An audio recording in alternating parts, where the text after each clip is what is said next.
Madison Chen had always been invisible in Clearwater Harbor, and that's exactly how she wanted it. The small coastal town sat like a forgotten lighthouse between rolling waves and endless sky, where everyone knew everyone's business except hers.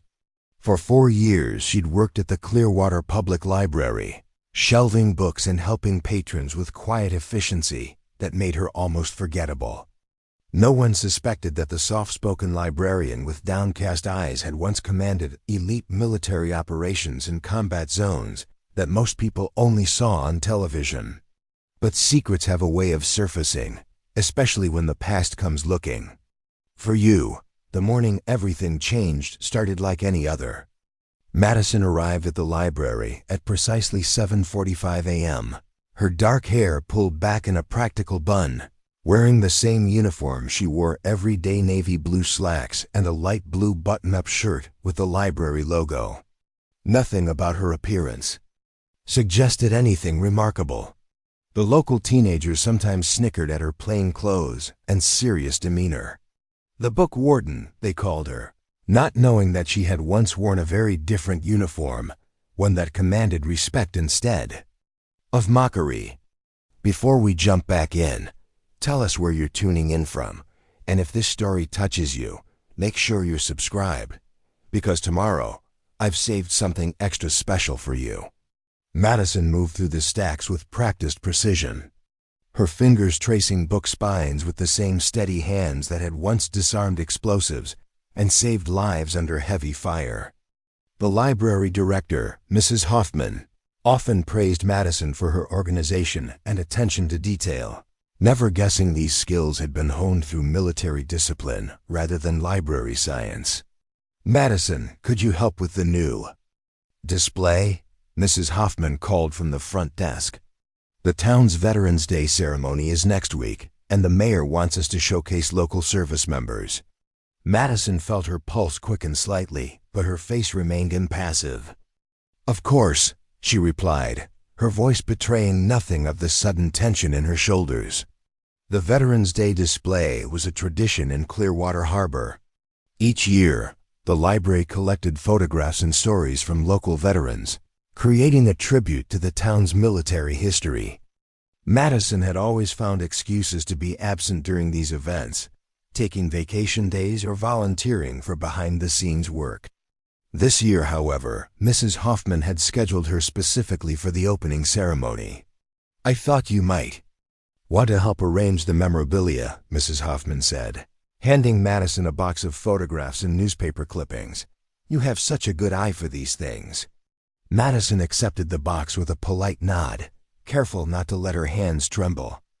Inside were the faces of Clearwater Harbor residents in various military uniforms, Navy, Army, Air Force, Marines, all proudly displaying their service.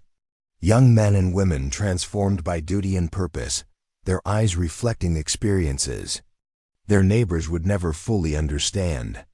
She began arranging the photographs methodically, creating a timeline of service from World War II to present day. Her movements were mechanical, her mind elsewhere, until one particular photo made her freeze.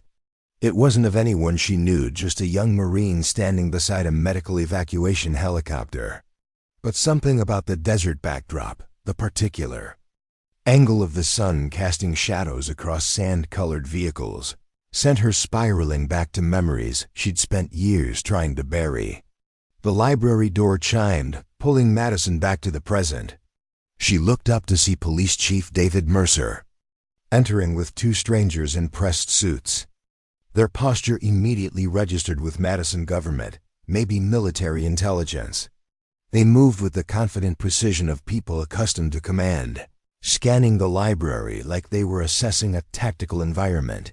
"Madison," Chief Mercer called, his usually friendly voice oddly formal. "These folks would like to speak with you." The taller of the 2 strangers stepped forward, a woman with steel-gray hair cut in a severe bob. "Miss Chen? I'm Director Catherine Hayes with the Department of Defense. This is my colleague, Commander James Wilson. Is there somewhere we could speak privately?" Madison felt her carefully constructed world begin to crack. 4 years of anonymity, shattered with a single introduction. Her mind rapidly calculated escape routes, assessed potential weapons, measured distances to exits, all while her face remained perfectly calm, her librarian persona firmly in place. "We can use the conference room," she said, leading them past curious onlookers. The conference room was small but private, with windows overlooking the harbor. Madison positioned herself with her back to the wall, facing both the door and the windows, a habit she'd never managed to break. Director Hayes placed a folder on the table. "Captain Madison Chen," she said, emphasizing the rank Madison had left behind. "Distinguished Service Cross recipient. Former commander of Special Operations Surgical Team Alpha, presumed dead for the past 4 years." Madison said nothing, her silence neither confirming nor denying. "You've built quite a life here," Commander Wilson added, glancing around at the library beyond the glass walls. "Quiet, anonymous, very different from your previous career. What do you want?" Madison finally asked, her voice lower, harder than her library colleagues would have recognized. Hayes opened the folder, revealing photographs of a desert compound. Satellite imagery and tactical maps. Operation Sandstorm. "Your final mission, the one that officially killed you." Madison's jaw tightened. Operation Sandstorm had been classified beyond top secret, a surgical extraction of high-value intelligence assets from a terrorist stronghold in northern Africa. Her team had gone in under cover of a sandstorm, a 13-person unit of elite medical and tactical specialists. Only 7 had made it to the extraction point. "That operation is classified," Madison said evenly. "It was," Hayes corrected. "Until 3 days ago, when one of the assets you extracted resurfaced. He's asking for you specifically, Captain. Says you're the only one he trusts." Madison stared at the photograph Hayes slid across the table. The face was older, more lined, but unmistakable Dr. Fareed Nazari, a nuclear physicist who had been developing weapons under duress when Madison's team extracted him. "Dr. Nazari disappeared from protective custody last month," Commander Wilson explained. "He resurfaced 3 days ago with critical intelligence about a new terrorist cell planning attacks on American soil. He refuses to share the information with anyone but you."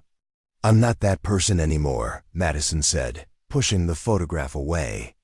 "Captain Chun died in that sandstorm." Hayes leaned forward. "The nation that awarded you the Distinguished Service Cross needs you one more time. Captain, Dr. Nazari trusts you because you saved not just him, but his daughter, at great personal risk. A risk that wasn't in the mission parameters." The memory flashed unbidden in Madison's mind, the small, terrified girl hiding in a storage closet, not mentioned in any briefing. Madison had made the split-second decision to extract her too, delaying the mission and nearly costing them their extraction window. That decision had resulted in the ambush that killed 6 of her team members. "I paid for that decision," Madison said quietly. "Yes, you did," Hayes acknowledged. "And now we're asking you to make another difficult choice. Dr. Nazari has information that could save thousands of lives, but he won't talk to anyone but the woman who saved his daughter." Madison stood, pacing the small room. "You don't understand. I can't go back to that life. I built this," she gestured to the library beyond the glass, "to leave that world behind." "We're not asking you to rejoin," Commander Wilson clarified. "Just one conversation with Dr. Nazari. Get the intelligence. Then you can return to your books and your quiet life." Madison laughed without humor. "Nothing is ever that simple. You know that. 48 hours, Hayes promised. That's all we're asking. Meet with Nazari, get the intelligence, and you can come back to Clearwater Harbor with no one the wiser." Madison turned to stare out the window at the peaceful harbor. Fishing boats bobbed on gentle waves, so different from the violent waters she had navigated in her previous life. For 4 years, she had found peace here, healing slowly from wounds both physical and psychological. The thought of stepping back into that other world, even briefly, made her pulse race with anxiety. "Where is he?" she finally asked. "Secure facility in Virginia," Hayes replied. "We have transport standing by." Madison turned back to face them. "If I do this, and I'm not saying I will, I have conditions. No one here learns who I really am. As far as Clearwater Harbor is concerned, Madison Chen is taking a short personal leave to visit a sick relative. And when it's done, I come back here, and you never contact me again." Hayes and Wilson exchanged glances. "Agreed," Hayes said after a moment. "How soon can you be ready to leave?" Madison thought of the library, her small apartment above the local bakery, the quiet life she had built from nothing. "I need an hour," she said, "to make arrangements." As Hayes and Wilson left to prepare the transport, Madison returned to the main library floor. Mrs. Hoffman approached with concerned eyes. "Is everything all right, dear?" Those people looked very serious. Madison forced a smile. "Just some paperwork about a relative. Actually, I need to take a few days off. Family emergency." Mrs. Hoffman's face softened with sympathy. "Of course, dear. Family comes first. Take whatever time you need." Madison finished arranging the Veterans Day display, her hands moving automatically while her mind raced through protocols and procedures she had thought long forgotten. As she placed the last photograph, an elderly man proudly wearing his service medals, she felt a strange symmetry. Here she was, hiding her own service, her own medals, while helping to honor others. In her apartment, Madison opened the locked trunk she kept under her bed. Inside, wrapped in plain cloth, was the uniform she had never expected to wear again. Not her full battle dress, but the formal service uniform she had worn to receive her Distinguished Service Cross, the medal awarded for extraordinary heroism in combat. She had been one of few women to receive it in the last 20 years. She traced the medal with her fingertips, remembering the weight of it against her chest, the solemn ceremony that had been kept small and private due to the classified nature of her work. No family in attendance, no public recognition, just a quiet acknowledgement of sacrifice that few would ever know about. Madison packed efficiently, the muscle memory of deployment preparation returning without effort. Minimal clothing, essential toiletries, one personal item, a photograph of her team, taken before Operation Sandstorm. 6 faces that would never age beyond that moment. As she locked her apartment, Madison noticed Mrs. Hoffman's teenage son, Tyler, watching from across the street. He was one of the kids who frequently mocked her plain clothes and quiet demeanor, nicknaming her librarian boring among his friends. "Going somewhere, Miss Chen?" he called out, his tone holding the mild derision she had grown accustomed to. "Just a short trip," she replied, her voice giving away nothing of the churning anxiety beneath her calm exterior. "Bet you're just going to some lame book convention," he laughed, turning to his waiting friends. Madison simply nodded and walked toward the black government SUV waiting at the curb. Let them think what they wanted. The librarian they mocked had once commanded elite soldiers in the world's most dangerous places. The uniform they ridiculed had been traded for one that concealed a medal few civilians would ever see. As the SUV pulled away from Clearwater Harbor, Madison felt herself transforming. With each mile, the librarian receded, and Captain Chuna, woman of decisive action and uncompromising courage, began to resurface. The transition was both familiar and terrifying. Preparing and narrating this story took us a lot of time, so if you are enjoying it, subscribe to our channel. It means a lot to us. Now back to the story. The secure facility in Virginia was unmarked, a nondescript building surrounded by layers of security that would be invisible to untrained eyes. Madison recognized the patterns immediately: motion sensors disguised as landscaping, cameras hidden in architectural features, guards positioned with strategic sightlines. Director Hayes led her through a series of security checkpoints, each more rigorous than the last. Madison submitted to retinal scans, fingerprinting, and voice recognition without comment. Part of her noted with professional approval how the security protocols had evolved since her active service. Dr. Nazari is in protective isolation, Hayes explained as they descended in an elevator. He's been extremely paranoid since his reappearance. Refuses to eat food unless it's prepared in front of him. Won't sleep without the lights on. Changes rooms randomly. Trauma response, Madison noted. He exhibited similar behavior during the initial extraction. You remember the details? Well, for someone who left that life behind, Wilson observed. Madison didn't respond. Some memories couldn't be erased, no matter how many books you shelved or how quiet your new life became. The elevator opened to a sterile corridor that reminded Madison of field hospitals, functional, impersonal, designed for efficiency rather than comfort. Hayes led them to a door with no markings, just a keypad and retinal scanner. He's expecting you, Hayes said, stepping back. We'll monitor from the adjacent room, but the conversation will be private. Madison paused, her hand on the door. What aren't you telling me? Hayes hesitated, then sighed. Dr. Nazari isn't just paranoid, he's dying. Cancer advanced stage. The doctors give him weeks, maybe days. Whatever information he has, we need it before it dies with him.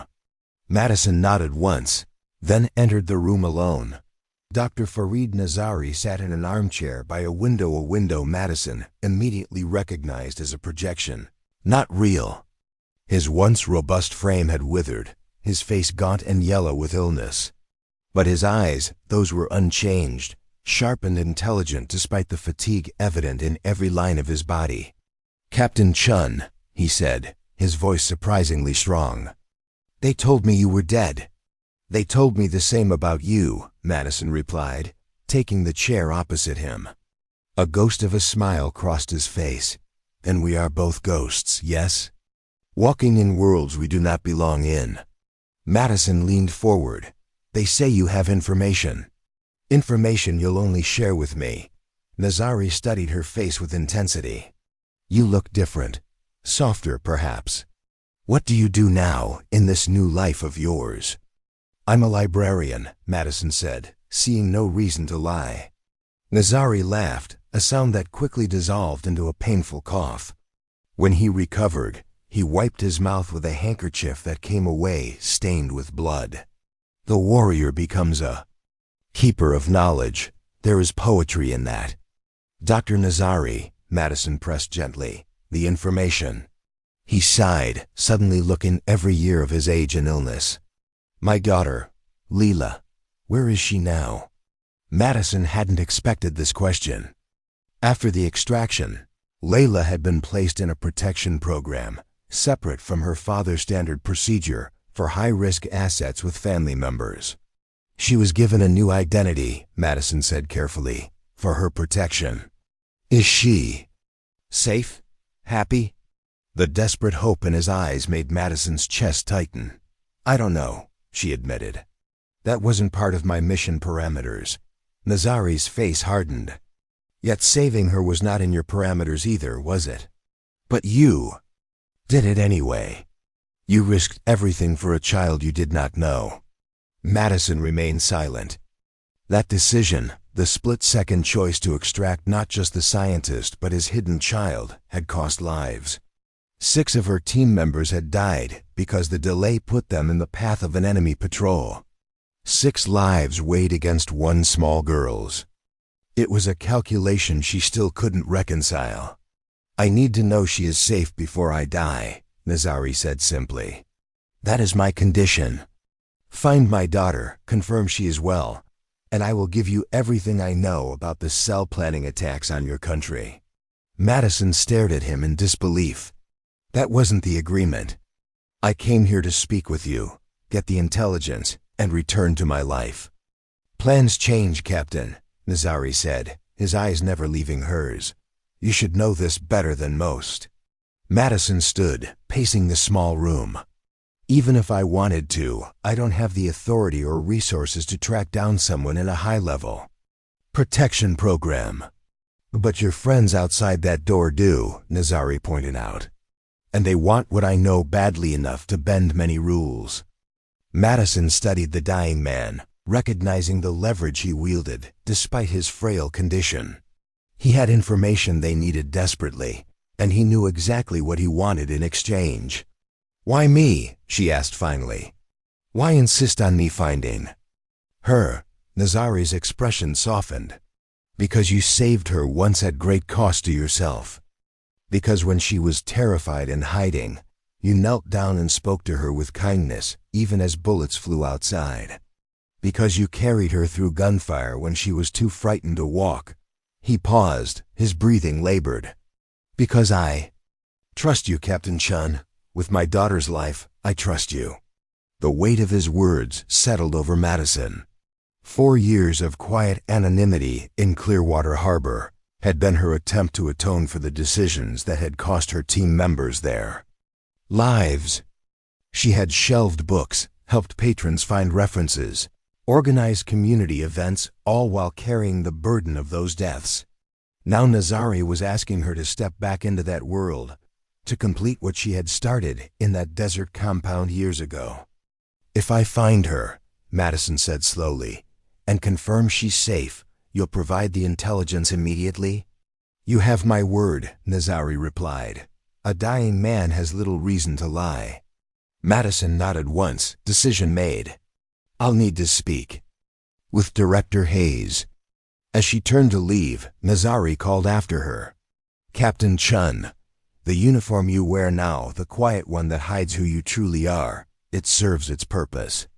But never forget what you earned the right to wear before."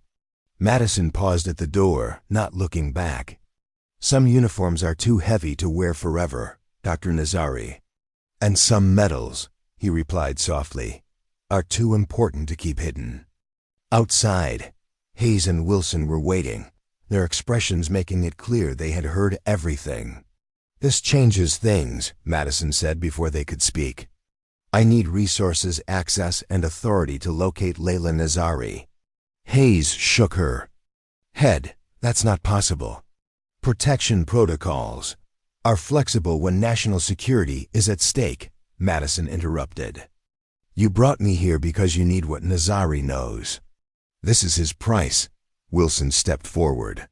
"Even if we wanted to help, protection program relocations are compartmentalized. The information exists in isolated systems, accessible only to specific personnel with direct oversight." Madison smiled without humor. "Then I suggest you find those personnel quickly. The clock is ticking on 2 fronts, the intelligence Nazari has, and Nazari himself." Hayes studied Madison's face, recognizing the transformation that had occurred. This wasn't the quiet librarian from Clearwater Harbor anymore. This was Captain Chen, decorated combat veteran, strategist, and leader. 48 hours has just become much longer," Hayes observed. "Yes," Madison agreed, "it has." As they moved toward the elevator, Madison felt the weight of her former life settling back onto her shoulders. The peaceful routine of the library seemed very far away now, like something glimpsed through the wrong end of a telescope.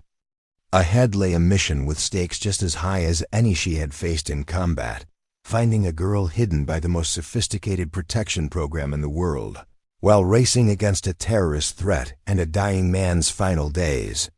Madison Chen, the invisible librarian of Clearwater Harbor, had vanished. In her place stood Captain Chen, her true uniform no longer hidden. The weight of her medals, both physical and metaphorical, once again fully felt.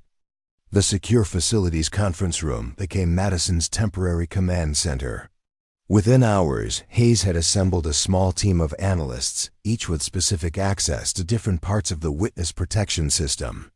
Madison stood at the head of the table, her librarian persona completely shed. She moved with the confident precision of a field commander, a transformation so complete that even Hayes seemed slightly taken aback. The Nazari case would have been handled by WITSEC, but with international implications, Madison said, studying the displays around the room. That means multiple agencies, compartmentalized information, and restricted access points. A young analyst raised his hand tentatively. Captain Chen, with all due respect, even with our clearances, breaking into these systems would require— We're not breaking in, Madison interrupted. We're using legitimate access in creative ways. She turned to Hayes. I need everything you have on Nazari's extraction. Original mission files, debriefing reports, asset processing documentation. Hayes hesitated. Those files were sealed. After Operation Sandstorm was classified. Unseal them, Madison said simply. While the team worked to access the original mission files, Madison isolated herself in a corner of the room, eyes closed, mentally reconstructing the extraction mission. The compound in northern Africa. The sandstorm that had provided their cover, the unexpected discovery of the child. Every detail mattered. Some small piece of information might provide the thread that would lead to Leela Nazari. The mission files arrived 3 hours later, heavily redacted, but better than nothing. Madison spread them across the table, searching for patterns and connections that others might miss. Here, she said finally, pointing to a notation in the medical report. Leela Nazari, age 8, blood type AB negative. Rare allergic reaction to standard immunization protocol. Noted for follow-up with specialist. Wilson frowned. How does that help us? Medical records follow people, even through identity changes, Madison explained. Especially rare conditions. The protection program would have maintained her medical history, just under a new name. She turned to one of the analysts. Search. Pediatric immunology specialists who treated rare vaccine reactions in girls aged 8 to 10, starting within 6 months of Operation Sandstorm. The analyst nodded, fingers flying across his keyboard. That's still thousands of records, Hayes observed. Then we narrow it further, Madison replied. Leela spoke French and Arabic, but very little English. She would have needed ESL support in whatever school system she entered. Madison's mind was racing now, assembling pieces of a puzzle only she could see. And she had a distinctive scar on her right hand, 3 small burn marks in a triangle pattern. Medical intake would have documented that. For 12 hours, Madison drove the team relentlessly, following one lead after another.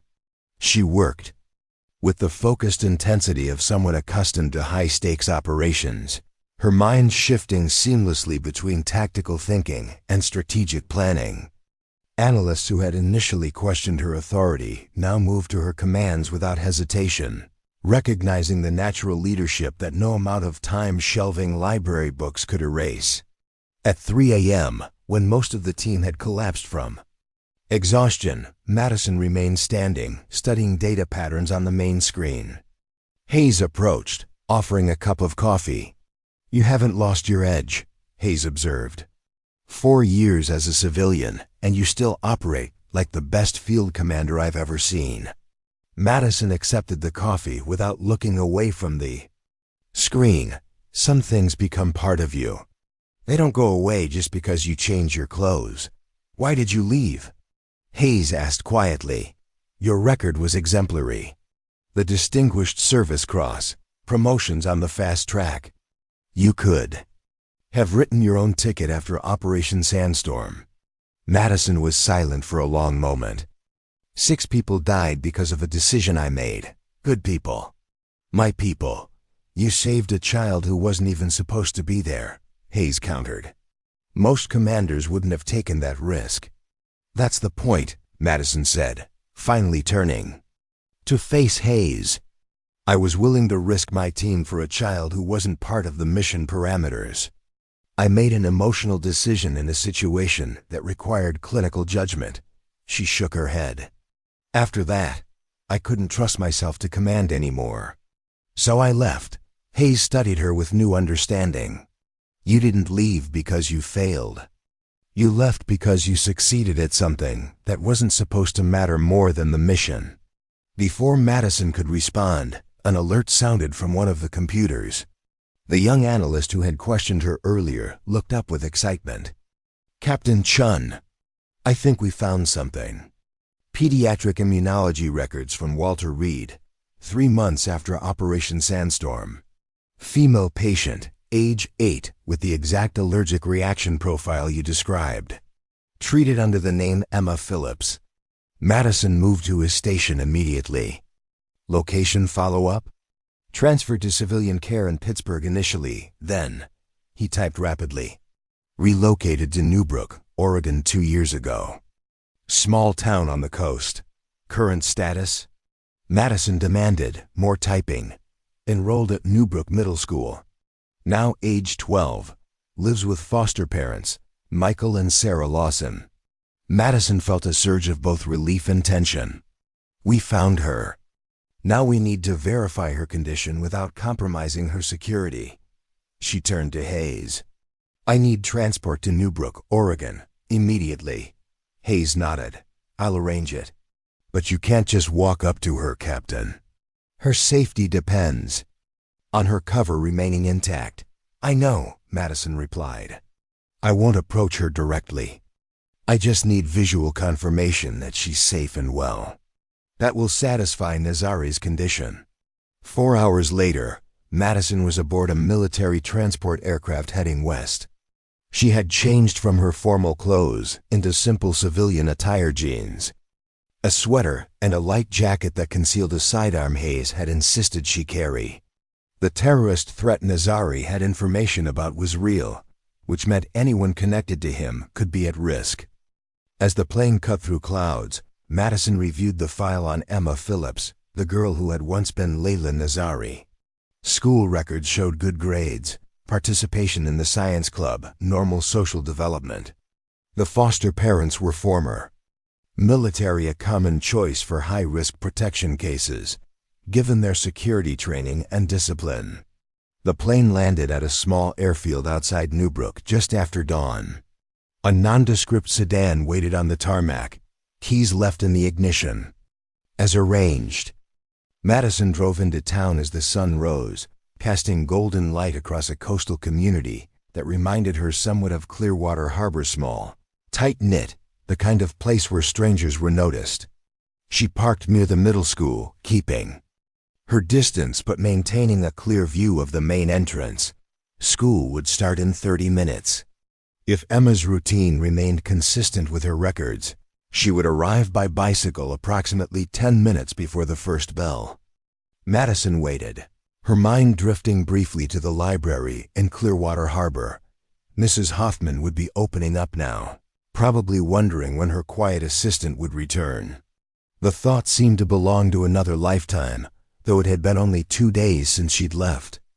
At precisely 7:50 a.m., a girl on a blue bicycle turned the corner and approached the school. Madison felt her breath catch. Even from this distance, she recognized Layla Nazari immediately. The same dark curls, though longer now. The same careful way of moving through the world, aware of her surroundings.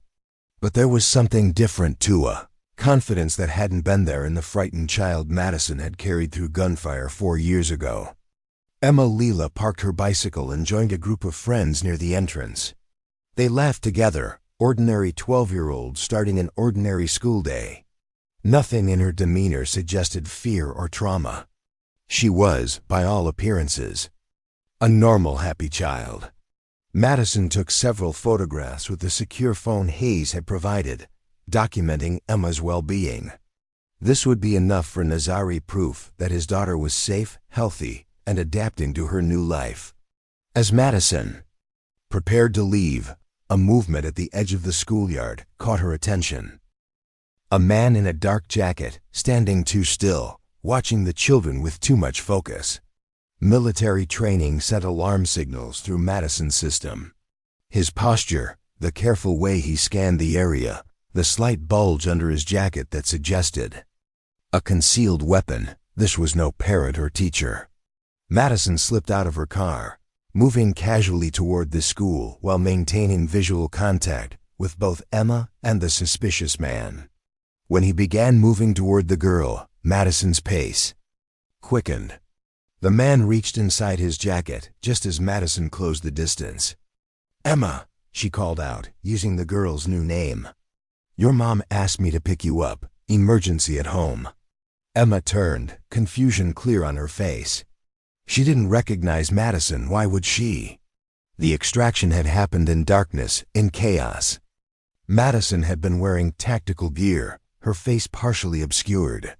The man froze momentarily, his hand still inside his jacket. His eyes locked with Madison's, and in that instant, recognition flashed between them, not personal recognition, but professional. He knew what she was, just as she knew what he was. A hunter, an operative. "Emma, come with me now," Madison said firmly, never taking her eyes off the man. The girl hesitated, school safety training warring with the authoritative command in Madison's voice. The man made his decision, drawing his weapon. Madison moved instantly, pushing Emma behind her while drawing her own sidearm in one fluid motion. "Federal agent!" she shouted, causing students and teachers to scatter in panic. "Drop your weapon!" Instead, the man fired, the bullet whizzing past Madison's ear. She returned fire with precision, hitting him in the shoulder. He staggered, but didn't fall, turning to run instead. Madison faced a split-second decision: pursue the attacker or stay with Emma to ensure her safety. No hesitation this time. "Get inside the school," she ordered Emma, then sprinted after the wounded man. He was fast despite his injury, cutting through alleyways and side streets with the familiarity of someone who had studied the area. Madison stayed on his heels, her librarian's body protesting the sudden demand for peak athletic performance, but her military training overriding the discomfort. She cornered him in a dead-end alley behind a restaurant, his back against a brick wall, weapon still in hand. "Who sent you?" Madison demanded, her own gun trained steadily on his center mass. The man smiled grimly. "You're supposed to be dead." "Captain Chen." The use of her rank and name sent ice through Madison's veins. "How do you know who I am?" "Everyone knows now," he replied. "The moment you stepped back into the game, alerts went out. There's a price on your head and on the girls." "Who?" Madison pressed. "Who wants us dead?" Instead of answering, the man raised his weapon. Madison fired first, a clean shot that dropped him instantly. She approached cautiously, kicking his weapon away before checking for a pulse. Nothing. Sirens wailed in the distance, local police responding to reports of gunfire near the school. Madison quickly searched the dead operative, finding no identification but discovering a phone with custom encryption. She pocketed it, then disappeared from the alley seconds before police cars screamed past. Madison made her way back to the school, where chaos had erupted. Police had established a perimeter, parents were arriving in panic, and teachers were trying to account for all students. Through the confusion, Madison spotted Emma being escorted to a police cruiser, likely for protective custody until the situation could be sorted out. From a safe distance, Madison called the secure number Hayes had given her. "We have a problem," she said when Hayes answered. "Leela Nazari's cover is blown. Someone tried to take her at her school." Hayes's voice sharpened. "Is she secure?" "For now. Local police have her." "But this wasn't random, Hayes. The operative knew who I was, called me by rank and name." A long pause. "Get back here immediately.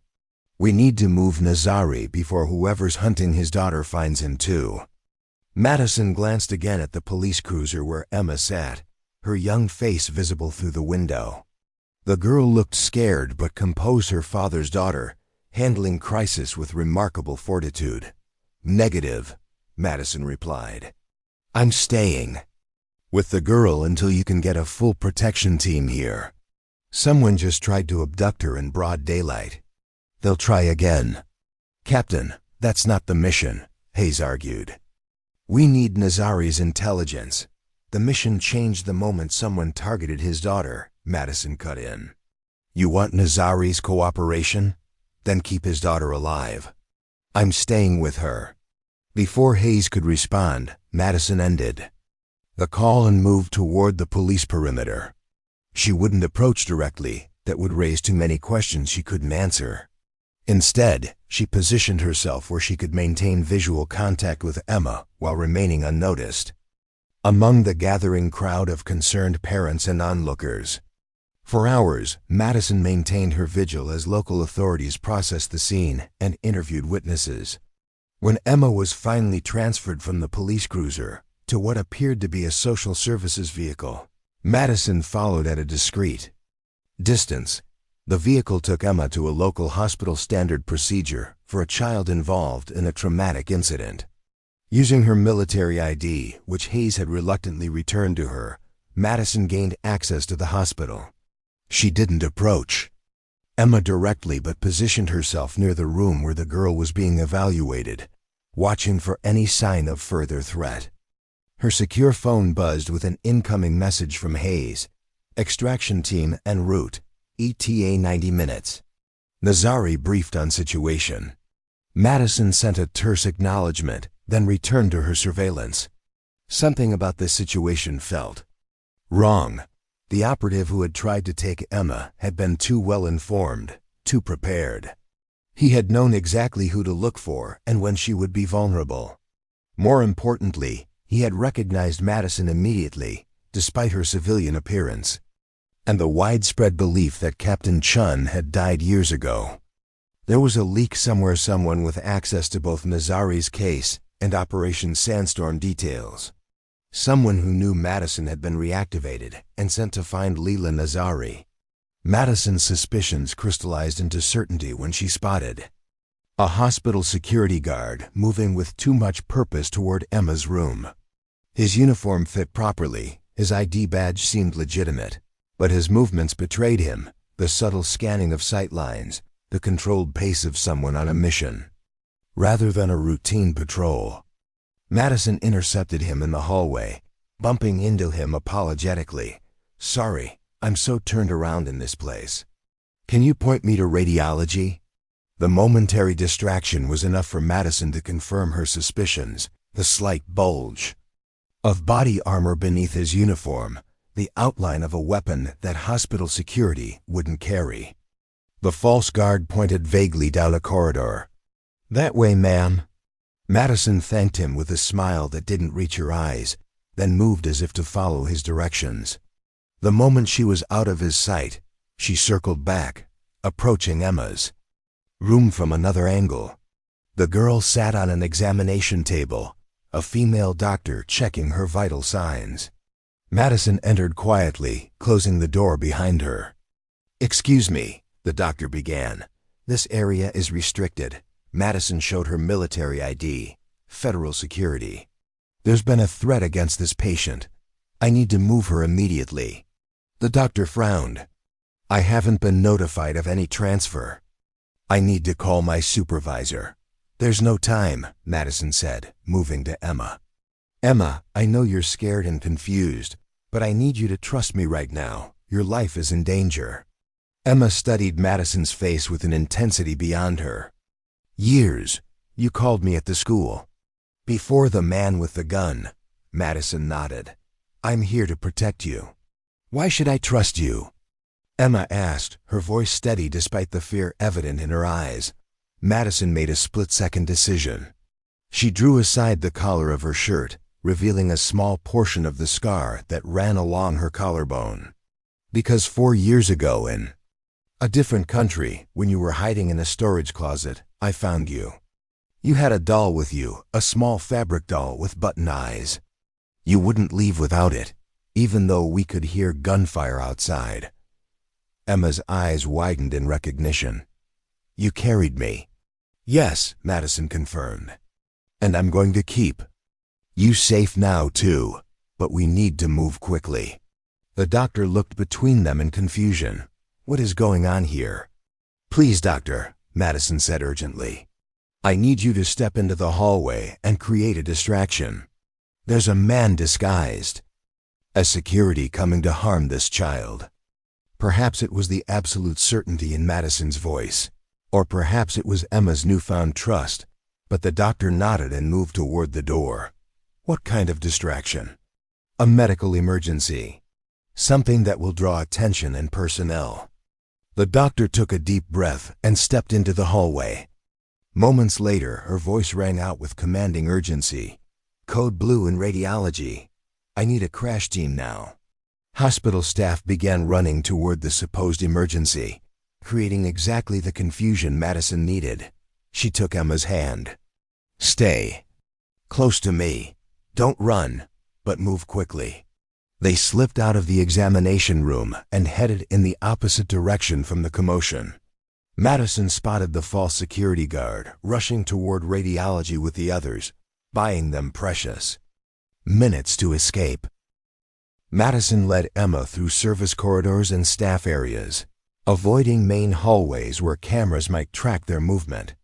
The girl kept pace remarkably well, asking no questions, following instructions with the same composed focus Madison had observed earlier at the school. They exited through a loading dock at the rear of the hospital. Madison's rental car was parked 3 blocks away too far to risk with a potential pursuit. Instead, she approached an ambulance where paramedics were taking a break between calls. Federal agent, she said, showing her ID. I need to commandeer your vehicle for an emergency evacuation. The paramedics looked startled but complied when Madison added, child protection case, imminent threat. Minutes later, Madison was driving the ambulance out of town, Emma secured in the passenger seat. The girl stared straight ahead, her face a mask of careful control. Where are we going? She finally asked. Somewhere safe, Madison replied. I'm going to contact my team for extraction. But first, we need to get distance from anyone who might be following us. Emma nodded, then asked the question Madison had been dreading. Is this about my father? Madison glanced at her. You remember your father? I remember everything, Emma said quietly. I remember my real name is Leela. I remember the men who came to our house and took my father away. I remember hiding in the closet with my doll. I remember you finding me. She paused. Is my father alive? The simple question carried such weight that Madison felt her chest tighten. How much should she tell this child? That her father was dying? That he had risked exposing her location just to confirm she was safe before his death? Yes, Madison said finally. He's alive. And he's been worried about you. Emma Leela absorbed this information with the same remarkable composure she had shown throughout the crisis. That's why they came for me today. Because of him. Yes, Madison confirmed. Your father has information that dangerous people want to keep secret. They think they can control him by threatening you. Layla looked out the window at the passing landscape. Will I see him? Madison hesitated. The original plan had been simple: verify Leela's safety, report back to Nazari, get the intelligence. But now, with Layla's cover blown and active threats against her life, everything had changed. I don't know, Madison admitted. But I promise you this, I will keep you safe, no matter what. Layla turned to study Madison's face. Like you did before. Yes, Madison agreed, like before. They drove in silence for several miles, Madison constantly checking the mirrors for signs of pursuit. When they reached a secluded turnoff near the coast, she pulled over and used the secure phone to contact Hayes. Status update, Hayes demanded without preamble. I have the girl, Madison reported. Cover completely blown. Second operative attempted extraction at the hospital. We're mobile in a commandeered ambulance heading north on coastal route 101. Hayes swore under her breath. This is bigger than we thought, Captain. Nazari's condition has deteriorated rapidly since learning of the attempt on his daughter. He's demanding to see her. That's not possible, Madison replied. She's in active danger. Moving her to your facility would create too many exposure points. Then we bring him to you, Hayes said. Nazari claims the intelligence he has relates directly to whoever is targeting his daughter. If we're going to neutralize this threat, we need that information now. Madison considered the risks. Moving a dying man across the country created significant vulnerabilities. But leaving Leela exposed without understanding the full scope of the threat against her was equally dangerous. Send coordinates for a secure meeting point, Madison decided. But Hayes, this goes wrong if anything happens to this girl. I understand, Hayes replied soberly. Coordinates incoming. And Captain, watch your back. If they found the girl this quickly after you arrived, we have a serious security breach somewhere. The call ended, leaving Madison with the growing certainty that she had stepped into something far more complex than a simple intelligence exchange. She looked at Leela, who sat watching the ocean waves crash against distant rocks. Your father wants to see you, Madison said gently. Leila turned, a flash of emotion finally breaking through her composed exterior.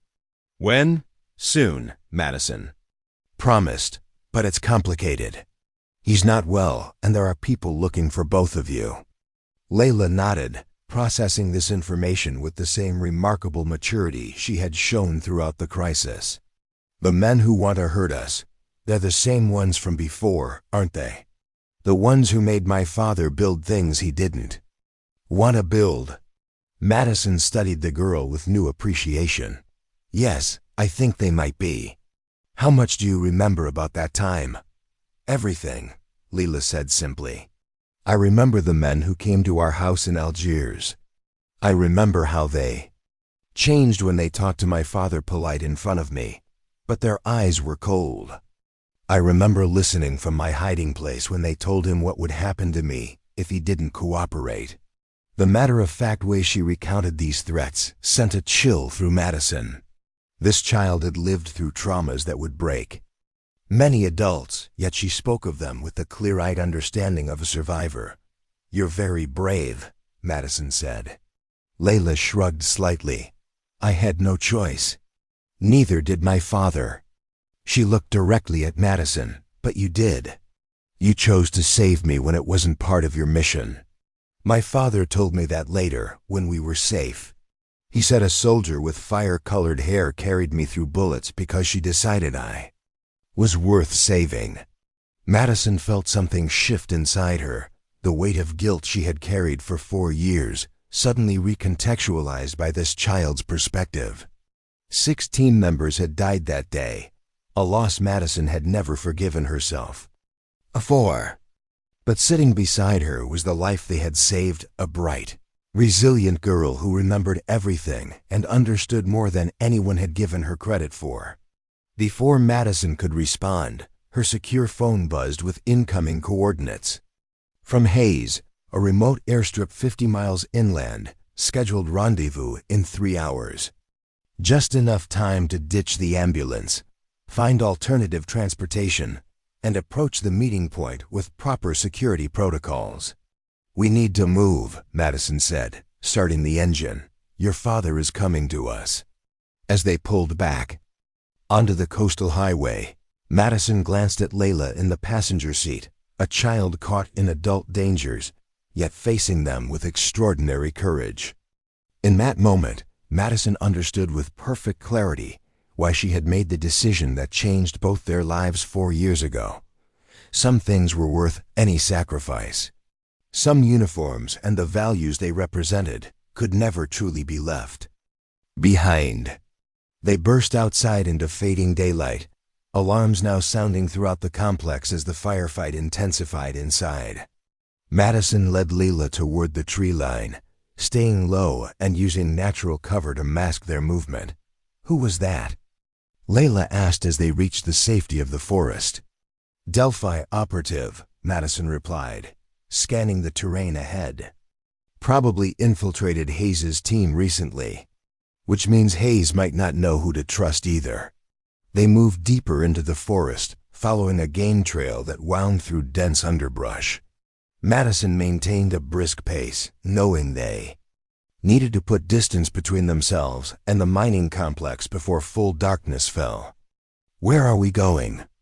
Layla asked, keeping up admirably despite her shorter legs. There's a ranger station 3 miles north, Madison explained. It should have communication equipment we can use to contact Hayes if we decide she's trustworthy. The sound of helicopter rotors made them pause, pressing close to the ground as the aircraft passed overhead. It circled the mining complex twice before hovering over what appeared to be an intense engagement point. They're bringing in air support, Madison observed grimly. The situation is escalating.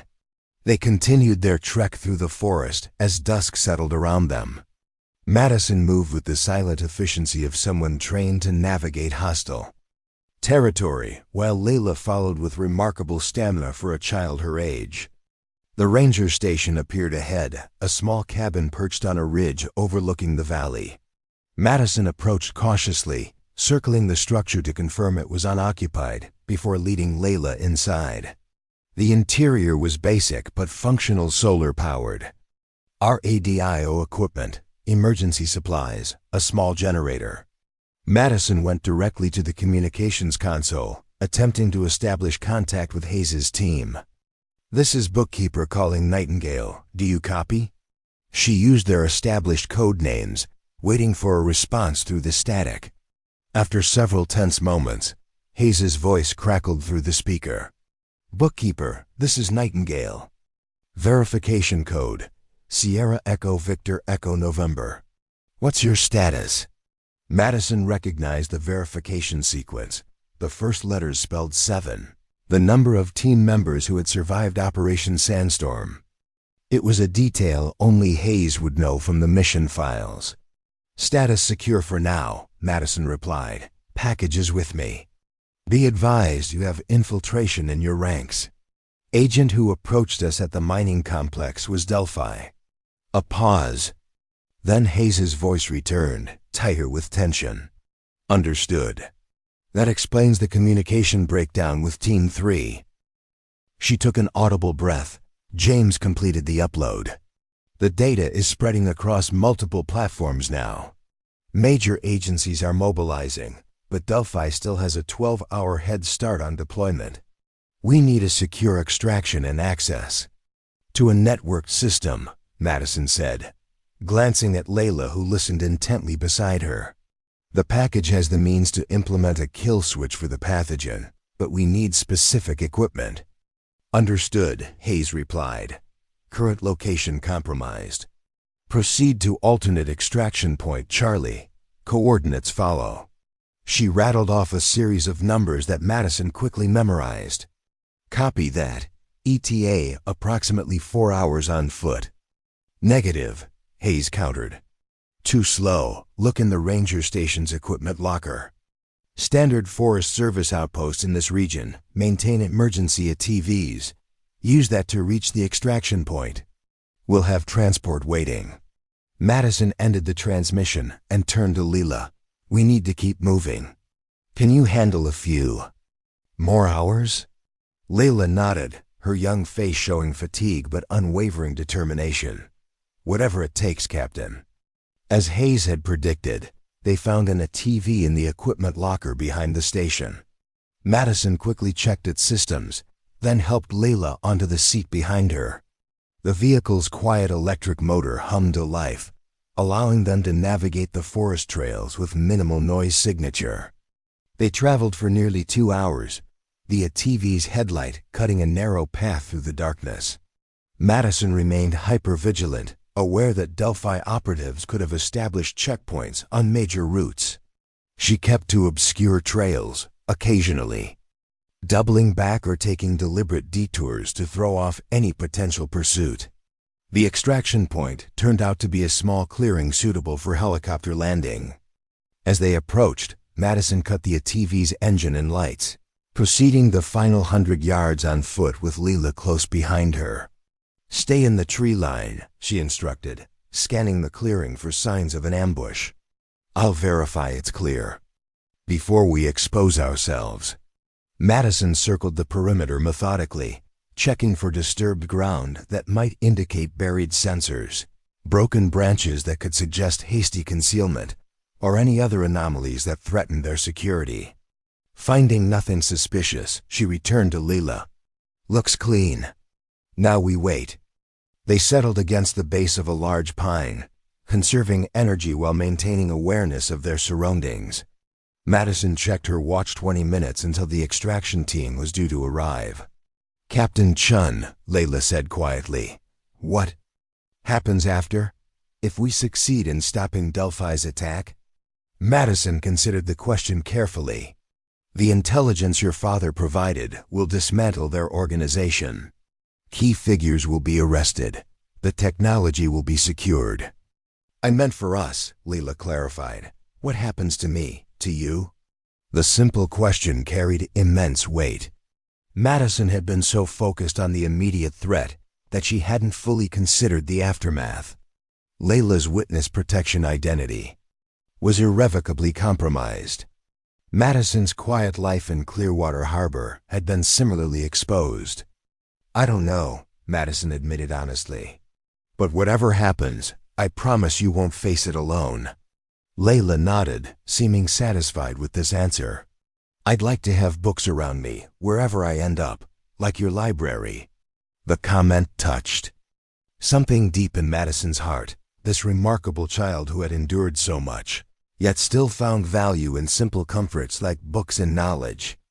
I think that can be arranged, Madison said softly. The distant sound of rotors ended their conversation. Madison tensed, listening carefully to identify the aircraft type. Black Hawk, she concluded. Military, not civilian.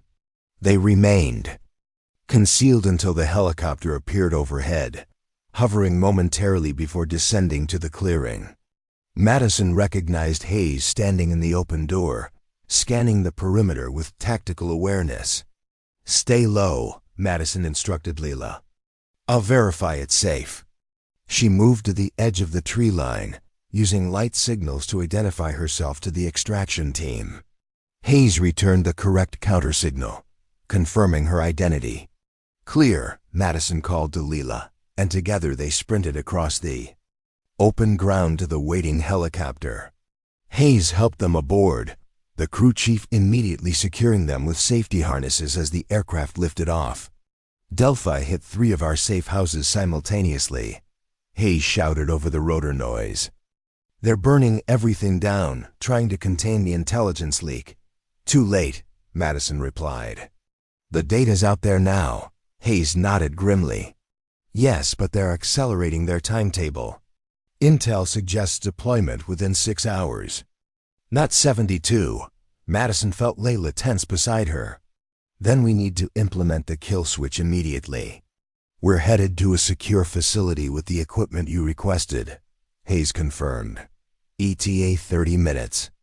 The flight passed in tense silence, each person absorbed in their own thoughts as the helicopter cut through the night sky. Madison kept Layla close beside her, one arm protectively around the girl's shoulders. Whatever happened next, she was committed to seeing this through, not just for national security, not just for the millions of lives at stake, but for this child who had become the unexpected focal point of a global conspiracy. The secure facility turned out to be a mountain bunker, part of America's contingency infrastructure, designed to maintain governmental continuity in case of catastrophic attack. They landed on a concealed helipad, then descended via elevator into the heart of the complex. Inside, a command center hummed with activity. Screens displayed real-time intelligence from around the world, tracking suspected Delphi operatives and monitoring potential target sites. A team of technical specialists had established a dedicated workstation with the equipment Layla had specified. Everything you requested, Hayes said, leading them to the station. Quantum-level processing power, networked globally, isolated from external interference. Layla approached the equipment with quiet confidence, examining the setup with critical eyes. This will work, she confirmed. I'll need approximately 20 minutes to program the kill switch parameters. Madison stayed beside her as Layla began working, her small fingers flying over the keyboard with surprising expertise. Lines of complex code appeared on the screen: mathematical formulas, biochemical models, transmission protocols that Madison couldn't begin to understand. Hayes approached with a tablet displaying updated intelligence. We've identified Delphi's deployment teams in all 3 target cities. Interdiction operations are underway, but we can't guarantee we'll stop all of them before they release the pathogen. We don't need to stop all of them, Layla said without looking up from her work. Just delay them long enough for me to activate the kill switch. Once it's active, the pathogen becomes harmless regardless of deployment. Madison studied the intelligence reports, her tactical mind assessing probabilities and scenarios. What's the delivery mechanism? Aerosol dispersal through modified HVAC systems in high-traffic areas, Hayes replied. Train stations in Washington and London, a shopping complex in Beijing. They've installed the delivery devices disguised as routine maintenance. The perfect attack, invisible, simultaneous, and designed for maximum psychological impact. Madison felt cold anger rising within her. This was terrorism at its most sophisticated, targeting innocent civilians for political and financial gain. How much longer? She asked Layla. Final sequence now, the girl replied, her face illuminated by the screen's blue light. The kill switch uses a cascading broadcast protocol. It piggybacks on existing wireless networks to transmit the neutralizing frequency. As Layla worked, Madison became aware of a commotion near the command center entrance. Security personnel were moving with increased alertness, and Hayes was being called away for an urgent consultation. Stay with the girl, Madison instructed one of the technical specialists. Don't let anyone approach her until that program is complete. She moved toward Hayes, who was engaged in intense conversation with the facility's security chief. What's happening?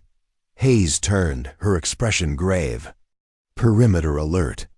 We have multiple unauthorized vehicles approaching the access road. Initial assessment suggests Delphi strike team. How did they find us? Madison demanded. Unknown, Hayes replied.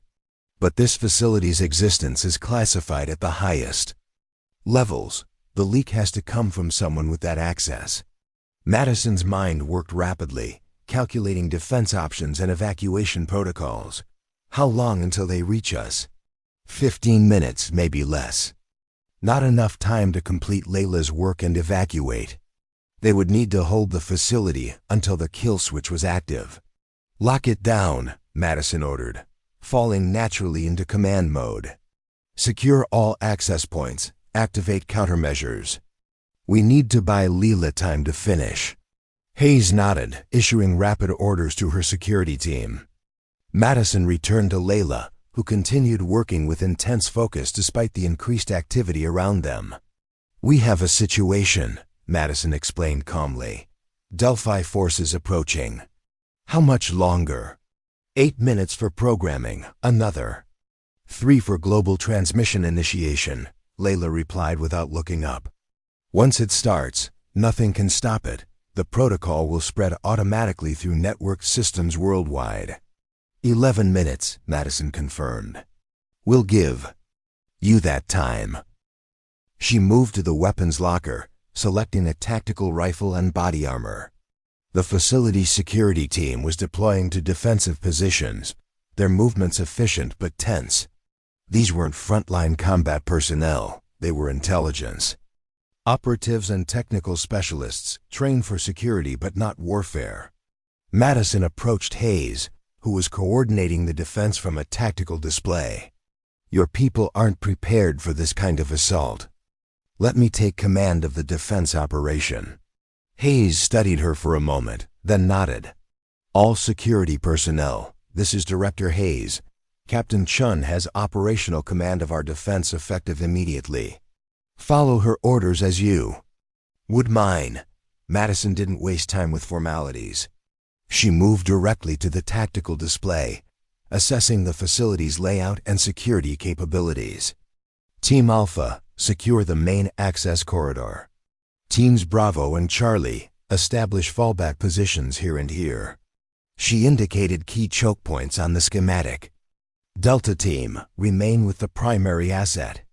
No one approaches without direct authorization from myself or Director Hayes. The teams moved to their assigned positions with renewed purpose, responding to the clear authority in Madison's voice. She had slipped back into her role as a combat commander with seamless efficiency, as though the years spent shelving books in Clearwater Harbor had never happened. First perimeter breach, a security officer reported. They've neutralized the outer sensors. They're moving fast, Hayes observed. Professional. Madison nodded grimly. Military trained, likely former special operations.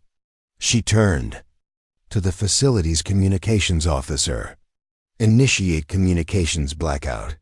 No signals in or out except through the secured quantum channel. 7 minutes until Leela's program was complete. Madison positioned herself at the command center's entrance, rifle ready, body armor secured.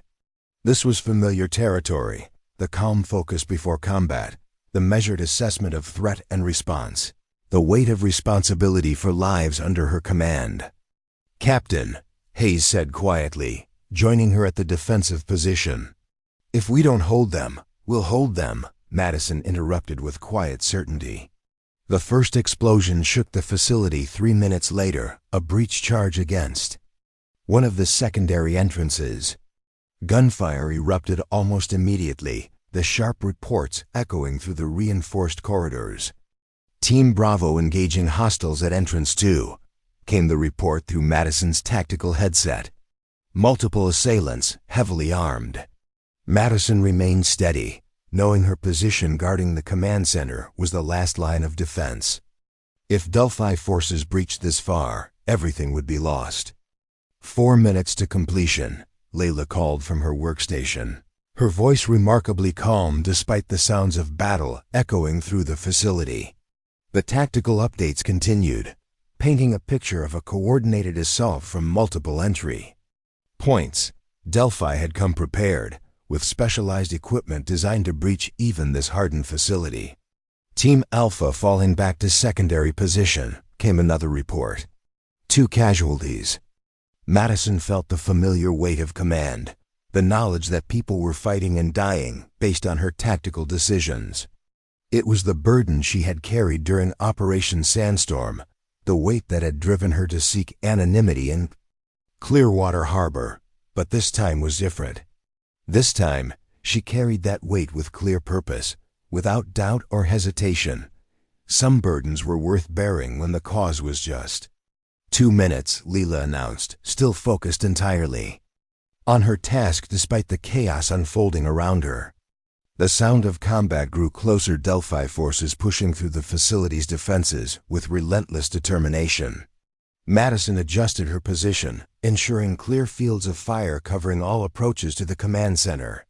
All teams fall back to final defensive positions, she ordered. Prepare for close quarters engagement. Hayes took up position beside her, her own weapon ready. Like old times, Captain?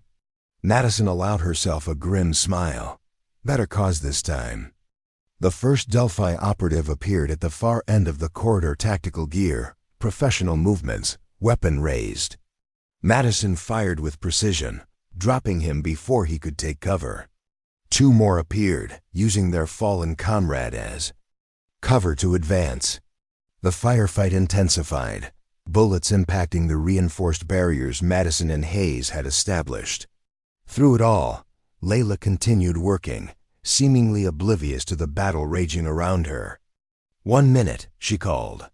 Madison maintained disciplined fire, conserving ammunition while maximizing effectiveness. She had trained for this, thousands of hours of tactical drills and combat experience now focused into this single, critical moment. A flashbang grenade bounced into the command center, detonating with disorienting force. Madison had anticipated this, turning away and closing her eyes a split second before detonation. She recovered instantly, firing at the Delphi operatives who used the distraction to breach the entrance. 30 seconds, Leela announced, her voice steady despite the chaos. Madison felt a bullet impact her body armor, the force knocking her back but causing no serious injury. She returned fire immediately, her training overriding the pain and shock. "Program complete," Layla called. "Initiating transmission." On the main screen, a map of the world appeared, with spreading patterns of light indicating the kill switch. Protocol propagating through global networks. Starting points pulsed in Washington, London, and Beijing, then expanded outward in concentric circles of digital protection. "It's working," one of the technical specialists confirmed. "The neutralizing frequency is being broadcast worldwide. Any deployed pathogen will be rendered inert on contact." The Delphi operatives seemed to realize they had failed. Their assault, intensified with desperate fury, no longer strategic but driven by raw determination to complete their mission despite its futility. "Fall back." Madison ordered the remaining security personnel. "Defensive circle around the asset." Hayes maintained, covering fire as Madison moved to Leela, shielding the girl with her own body as bullets impacted around them. The command center's reinforced walls provided some protection, but the volume of fire was overwhelming. Through her tactical headset, Madison heard welcome news: reinforcements arriving. "Marine Quick Reaction Force inbound, ETA 2 minutes. "Hold position," Madison encouraged her team. "Support is coming. We just need to last 2 more minutes." The transmission map continued to spread across the screen. The kill switch protocol now active in over 60% of global networks.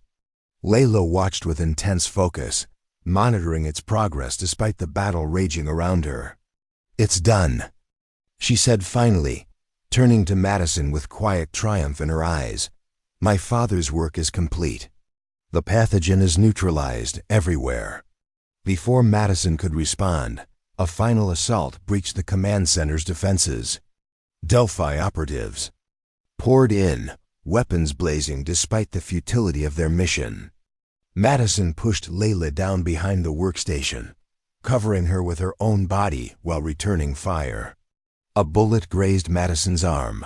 Another impacted her already bruised ribs where the body armor had absorbed a previous hit. The pain was intense but secondary to her mission: protect Leela at all costs. Through the chaos, a single figure emerged, taller than the others, moving with commanding authority. He approached relentlessly despite the crossfire, his focus entirely on Layla. Madison recognized him instantly from intelligence photos: Marcus Riker, Delphi's head of operations, former military intelligence turned mercenary. The man ultimately responsible for the deaths of countless innocents, including Dr. Nazari. Madison shifted her aim, ready to end this threat permanently, when the familiar sound of automatic weapons fire from a new direction filled the command center. The Marine QRF had arrived, engaging the Delphi forces with overwhelming precision. Riker recognized the shifting tide instantly.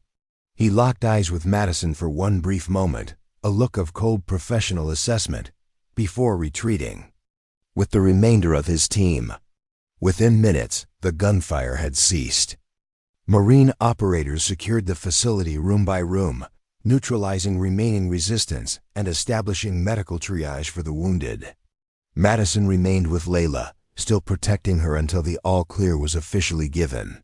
"Captain Chen." A Marine lieutenant approached, recognizing her from operational briefings. "Area secure.